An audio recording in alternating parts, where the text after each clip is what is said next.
Imagine an empire so wealthy, its gold trade dwarfed Europe's economies. Now imagine that same empire erased from history books, its story told only through the lens of its conquerors. This is the story of African cinematic empires, a tale of gold, power, and the revolutionary filmmaker who dared to rewrite history.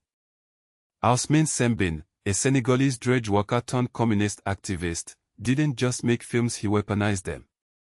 In 1963, his short film Borom Saret became the first African movie to break onto the global stage, not with epic battles or romanticized kings, but with a single day in the life of a starving cart driver.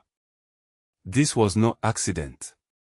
Sembène's cinema was a deliberate strike against what Kenyan scholar Oli Mazrui later called the romantic Gloriana, the Western obsession with reducing Africa's past to exotic fairy tales. The truth was far more explosive.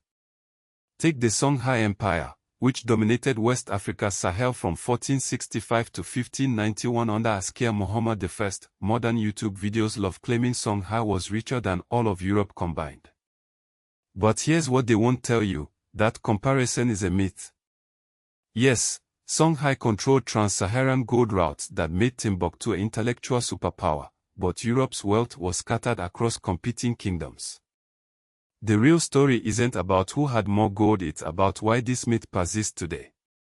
Sembène saw through these illusions.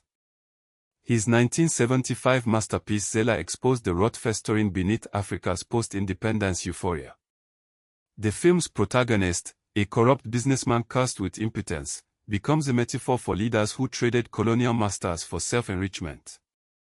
When European audiences demanded pretty pictures of ancient empires, Sembène gave them broken mirrors. Today, this battle over Africa's past has gone digital. AI-generated reconstructions of Songhai's grandeur flood social media, often with those same exaggerated wealth claims.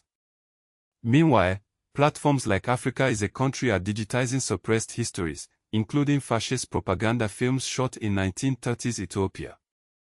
And Nollywood's latest historical dramas, like The King of Boys, draw direct lines between pre-colonial power struggles and modern political gangsterism.